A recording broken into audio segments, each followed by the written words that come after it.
السلام علیکم ناظرین آج کی ویڈیو میں ہم بات کریں گے مشرق وسطیٰ کی تیزی سے بدلتی ہوئی صورتحال پر، جہاں اسرائیل، شام، ایران اور دیگر ممالک کے درمیان کشیدگی بڑھتی جا رہی ہے۔ نیتن یاہو کی حالیہ دھمکیوں سے لے کر ایران کے ممکنہ جوابی اقدامات تک، سب کچھ آپ کو آسان اور سادہ زبان میں سمجھائیں گے۔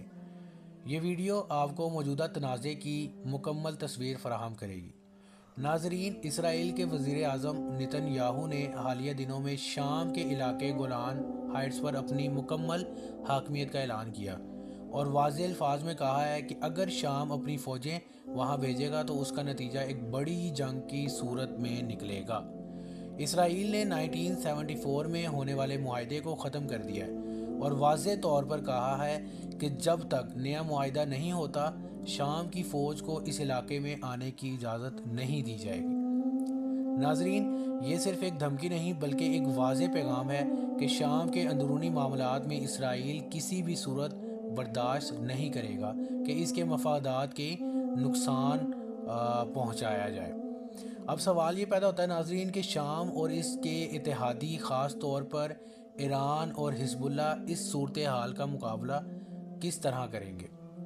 ایران اور حزب اللہ کی کئی بار کوشش رہی ہے کہ وہ شام کے اندرونی معاملات کو سنبھالیں، لیکن زمینی حقائق یہ ہیں ناظرین کہ شام کی فوج اور اس کے اتحادیوں کی حالت اتنی مضبوط نہیں ہے کہ وہ اسرائیل کا سامنا کر سکیں۔ نیتن یاہو کی دھمکیوں کے جواب میں شام کے پاس دو ہی راستے ہیں ناظرین، یا تو وہ پیچھے ہٹ جائیں یا پھر ایک ایسی جنگ میں کود پڑیں جس کے نتائج ان کے حق میں مشکل سے ہی ہوں گے۔ ناظرین، ایران اس پورے تنازع میں ایک کلیدی کردار ادا کر رہا ہے۔ ایران کے سپریم لیڈر نے حالیہ دنوں میں ترکی پر الزام عائد کیا ہے کہ اس نے شام کے معاملے میں دھوکہ دیا ہے۔ ایران نے شام میں اپنی موجودگی مضبوط بنانے کی بھرپور کوشش کی ہے، لیکن اسرائیل کی انٹیلیجنس اور امریکی حمایت کے باعث ایران کے کئی اہم رہنماؤں اور اثاثوں کو نشانہ بنایا گیا ہے۔ اس کی ایک مثال ناظرین جنرل قاسم سلیمانی کا قتل ہے، جس کی معلومات مبینہ طور پر اندرونی ذرائع سے فراہم کی گئی تھیں۔ اسی طرح حسن نصر اللہ اور دیگر رہنماؤں کے خلاف کارروائیاں بھی اسی طرز پر کی گئی ہیں۔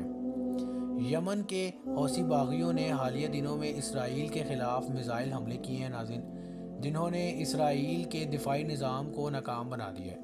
یہ حملے اسرائیل کے لیے ایک بڑا دھچکا ہے، کیونکہ ان کے patriot missile system, Iron Dome اور دیگر دفاعی نظام ان حملوں کو روکنے میں ناکام رہے ہیں۔ اسرائیل کی حکومتی حلقوں میں اس وقت شدید دباؤ ہے ناظرین کہ وہ ایران کے خلاف براہ راست کارروائی کریں تاکہ یمن اور دیگر علاقوں سے اسرائیل پر ہونے والے حملوں کو روکا جا سکے۔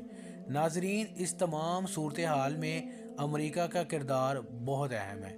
امریکہ کی فوجیں شام میں موجود ہیں اور وہ اسرائیل کے مفادات کے تحفظ کے لیے ہر ممکن کوشش کر رہی ہیں۔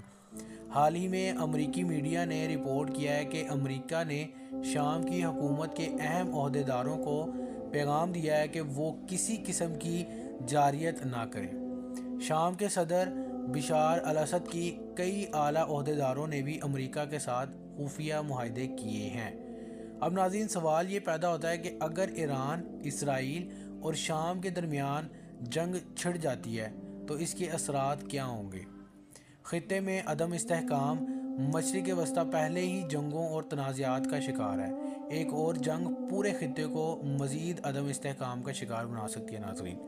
عالمی طاقتوں کی مداخلت، امریکہ، روس اور دیگر عالمی طاقتیں اس تنازع میں شامل ہو سکتی ہیں، جس سے صورتحال مزید پیچیدہ ہو سکتی ہے۔ ناظرین، انسانی جانوں کا نقصان، ایک بڑی جنگ میں ہزاروں جانیں ضائع ہو سکتی ہیں اور لاکھوں لوگ بے گھر ہو سکتے ہیں۔ ناظرین، مشرق وسطیٰ کی صورتحال انتہائی حساس اور پیچیدہ ہے۔ اسرائیل، ایران اور شام کے درمیان تنازع نہ صرف خطے بلکہ پوری دنیا کے لیے خطرناک ثابت ہو سکتا ہے۔ ہماری دعا ہے کہ اللہ تعالیٰ تمام انسانوں کو جنگ اور تباہی سے بچائے اور امن قائم ہو۔ اگر آپ کو ناظرین یہ ویڈیو پسند آئی ہو تو مست لائک کریں اور ہمارے چینل کو سبسکرائب کریں۔